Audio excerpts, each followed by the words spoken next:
Hello, and welcome back. Um, a quick video here. This one's actually going to be quick. It's not going to be a 20-minute one because I'm running quite late. But I think this is going to be helpful nonetheless. I'm going to do a precursor to another video or another series of videos I'm going to be doing. This is going to be on positioning.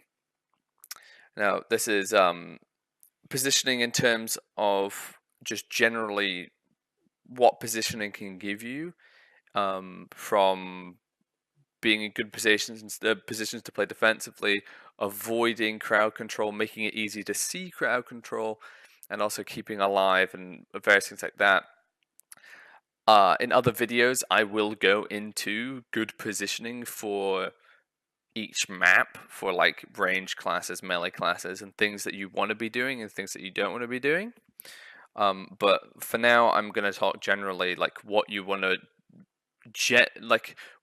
what positioning can give you in a fight, opposed to just randomly going. So, if we take for example, we'll think of it in terms of the three different teams that we're likely to see. So a double melee team, a melee and a caster, and then double caster, and what positioning works for each one of those.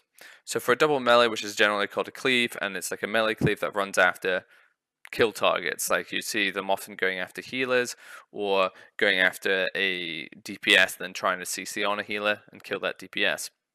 Now, what a huge flaw that people tend to do when they're playing things like this, often they play TSG and run after things too much, or they play Turbo and they just chase and run after things. What can happen is, not only will you be dragged into line of sight of your healer, if you're following healer's line of sight, you're likely to get CC'd back there and they'll turn on, and then DPS can come back to turn on you, or you can be CC'd out for a long time. That can happen and you can die behind there. But what you're also often not thinking about, if you are a DPS there, is the positioning of your healer.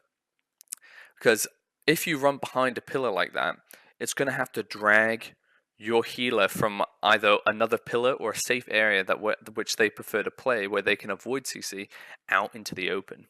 So even if he manages to get to you and heal you, it means he's in a bad position. He may have had to use closes to get to you, and then he's going to have to get away again. You need to take that into account. So he can end up catching a whole load of CC, being swapped to himself after you've been swapped to, and he's blown a healing cooldown, like say Monk Bubble. He rolls in, Monk bubbles. Okay, you're alive, but then he's there without a roll and no bubble. And he might have just gone far away from his port, so he's out of range from the port, and he just gets stunned and gets killed. So what you need to think about is not only your own individual positioning, but how your positioning will affect the greater positioning of the rest of your team. Now, see, this is the same for a melee caster team, that if the melee decides to chase too far and the caster has to push across, or the healer has to push out, they become bad targets. They end up pulling away from their pillars, which are safe places for them to play, so they can fall behind and take a lot less damage, or they can fall back and take no CC.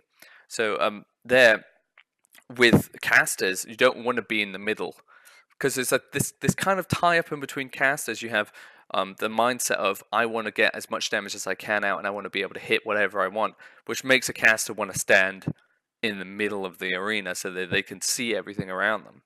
But in doing that, you put yourself in a vulnerable position where you're going to be able to also be hit by a lot of stuff.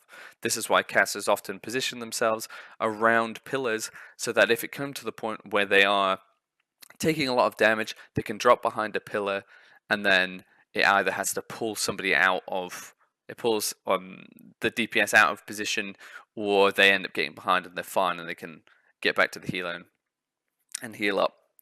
An additional thing for these two teams, the ones with the melees on them, is when a melee DPS is pulling back, and you're peeling back you're trying to help your healer, don't bring it back. Don't bring another melee or other people on top of your healer, where AoE CC can get all of you, or they can easily swap to your healer, because he's wanting to play it away for a reason. He wants to make it so if somebody wants to grip him, they have to turn and walk towards him, so it's obvious, and he can then kite them a bit and move away. Or if he's going to get storm bolted, he knows and he can see it coming. Or if so he can predict the CC coming towards him. You don't want to bring someone to a place which is going to put your other teammates in trouble. So instead of jumping right on top of your healer or something like that, you could jump into line of sight of your healer, but also out of line of sight of another team. And then even here, communicating really well with your team is super important. Letting them know, okay, I'm going to go here. This is my plan, or I'm going to go around this side of the pillar, because you can often kite your own team, and it can cause issues there. With a double caster or just having a caster, a good position for a caster to be in is in between the melee or the DPS and their healer. So their healer can't get through, but you can also CC them. This is often seen in Blade's Edge Arena. I think that's the one with the bridge across it. So you often see elemental shamans or sometimes affliction locks and mages setting up in the middle of the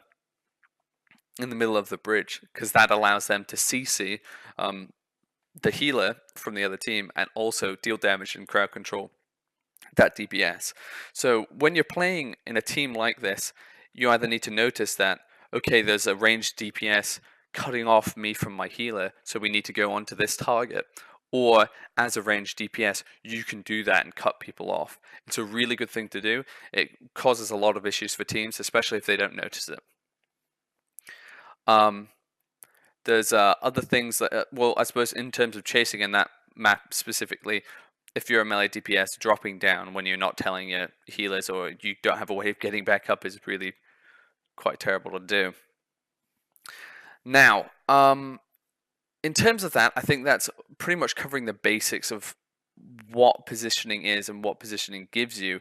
It's sort of, you want to put yourself in the best position to succeed. As a DPS, you want to be able to get your damage out when you want to, but you also want to be able to avoid damage. Because a good way to think about using pillar and using line of sight, it's like popping a defensive that mitigates 100% or like 80% of the damage, as long if you're counting dots.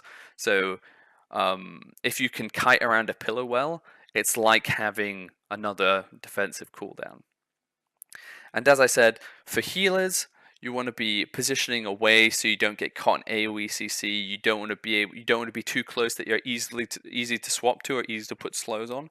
You often want to play at max range so that you can heal your team, but you can't be CC'd yourself without them coming towards you and making it obvious. But in doing so, you also need to let your team know that you're playing at max range, or at least very close to max range, so they won't push and line of and like essentially range a heal if you're casting it, because people can die that way if they just overextend a tiny bit and a big heal that was going to go on them ranges and it doesn't go off. So that's just another big thing where communication is the ground floor to building a successful team. I think that's all I really need to cover on this basic video. I'm going to be going into a lot of the maps individually whenever I can. When I have a video that does it quite well and I get a bit of time. Please let me know if there's anything that you want to see specifically, anything that you're having trouble with. I'm available pretty much all the time. If you let me know, I can get on to maybe even making the next video of that specific topic that you want to see, or the one after next. A bit of an update of what I'm going to be doing this weekend. I'm going to be away, so there's not going to be videos being posted Friday, Saturday, but I will be back Sunday, and I'll do one on Sunday night. What I'm going to try and do is I'm going to try and get some extra videos out and kind of come up with some good like small tip ideas that I can get out here. Maybe another 10-minute video like this, or maybe one that's slightly longer, seeing what I can get, just to really help you guys out. And any ideas, honestly, are very welcomed, because I'm quite busy during the day. I've kind of exhausted some of my good ones, but I'm gonna get down and think and get a notepad out and really just record some stuff down, and so I'll hopefully get some good content for you guys out next week and in the coming weeks to follow. Thanks very much for watching, for everyone. I've got, I think, 10 subscribers in the last couple of days, and I really appreciate it. I hope all of this helps, and feel free to share it to anyone. Let me know what you think about it. It's great. Well, thanks. I've been waffling on for way too long. I'll see you guys next time. Peace. Hello there, and thanks for watching my video. Make sure to subscribe if you like what you see, and like if you liked it, dislike if you don't. Please comment to let me know what you want to see in the future, and make sure to come tune in and watch me on Twitch. I'm live from 12 a.m. or 12 midnight GMT for normally about 6 hours, playing a whole bunch of games. Hopefully I'll see you there.